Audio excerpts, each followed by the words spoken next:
Most people don't know that Portland has long held a vibrant underground metal scene. In this film short, I'm going to give you a quick look at that scene. If you're tired of the same old phony commercialized crap you hear on the radio, American Idol, or whatever, then I invite you to explore your musical horizons, to judge for yourself.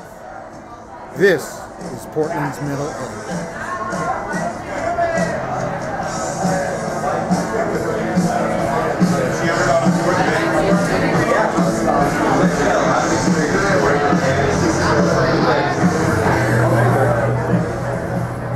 I'm Dane. I play guitar and sing in Drunk Dad. Jose, I play guitar in Drunk Dad. Sing a little bit too. Backup vocals. We started playing in 2010, and Jose joined the band in 2011. We're loud, and we're pretty aggressive.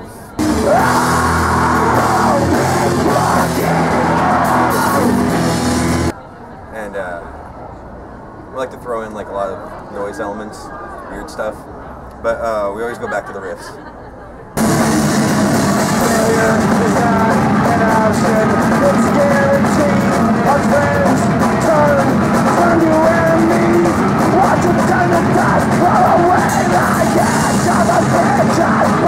Yeah, we're basically jazz grunge. Jazz grunge, right?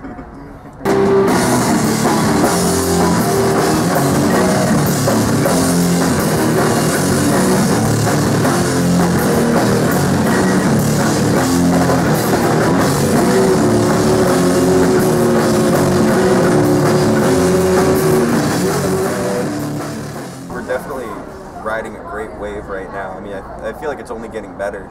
Like a lot of the bands that we get to play with are just amazing, and you know, people come out and buy merch, and that's the most important thing. You know, like people really enjoy the music here, and we enjoy making it.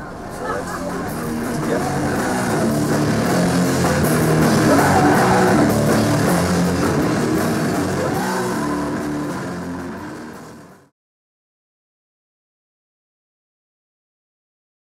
My name is April Jones. I am an artist.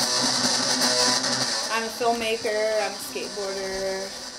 I've lived in Portland for about 14 years, moved here in 2000, 2001, like right after high school. It's like, I'm getting the fuck out of here.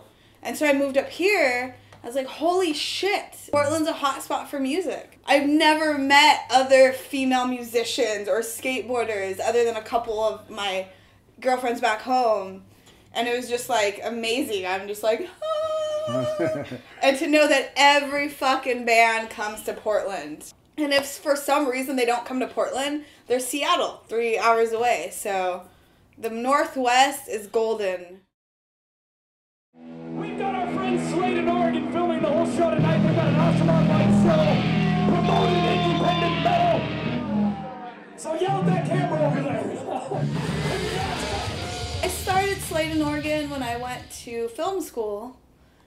I had homework to do, and you know, hanging out with bands and skateboarding, I didn't know what else to film other than my friends being complete drunks. So I just started filming my friends' bands, like Tweaking Like Maddie, Schroeder Bomb, Compulsive Slasher. Those shows ended up becoming like montages and interviews and then little episodes. I took classes at Portland Community Media to be able to use their equipment. And then I talked to some of the people there and applied for a TV series. And then it got Slade in Oregon, got accepted. Then it was fucking on. Do you realize, El Duce, that your band, the Mentors, you have been called the Sleaze Kings of Rock? What do you think about that?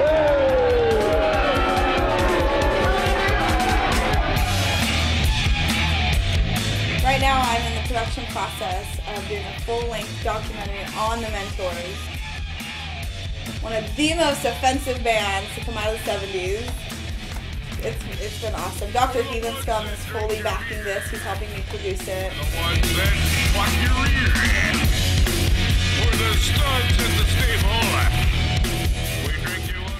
Metal isn't something that should be a goal. It's a lifestyle. It's a passion. It's art. Like, music and art is meant to evoke emotion. And, you know, like, growing up in broken homes, it's like, that's all I had was skateboarding and heavy metal. It's like, when I was feeling fucking depressed, I'd turn on some Dio and he'd tell me everything's gonna be okay, you know? New metal bands are fucking thriving, like Raptor and Sarcologos and the Necrodrunks. You know, all the local Portland bands, they all have old school metal soundings, and that's what keeps metal alive.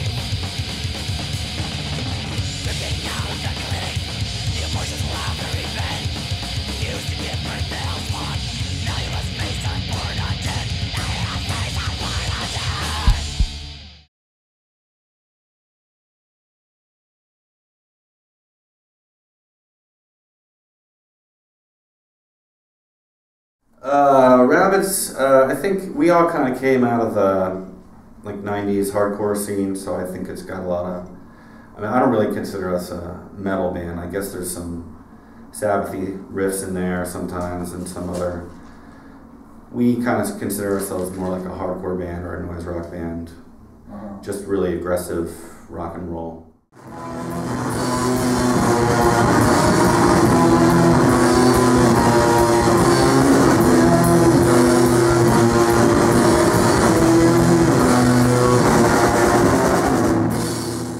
Vocals are usually kind of yelled or screamed.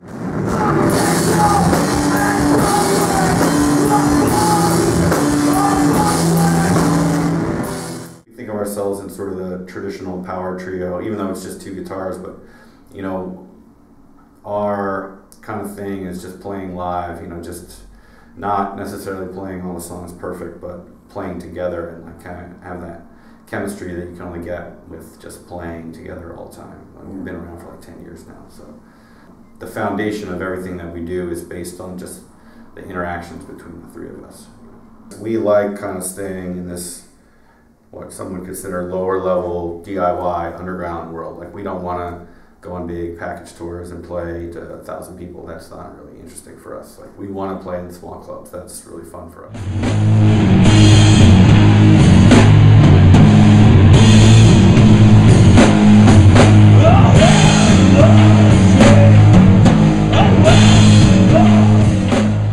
So the label started in 2005 by our friend Daniel Abel.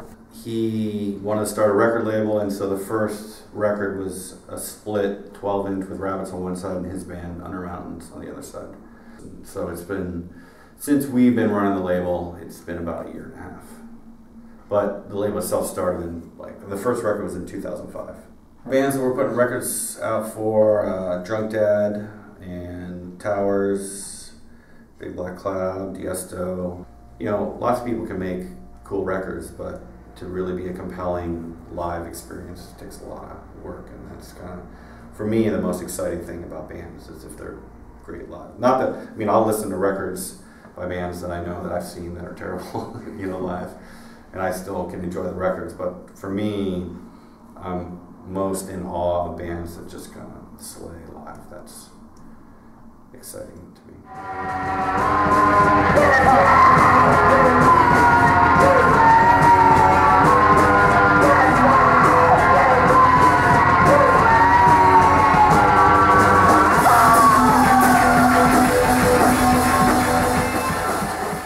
But the other thing is, like, there was a portion of the scene that we felt wasn't really getting documented, and we think there's a lot of cool stuff going on here right now. So we wanted to be a part of kind of documenting this kind of what I think is a really creative time for heavy bands in Portland.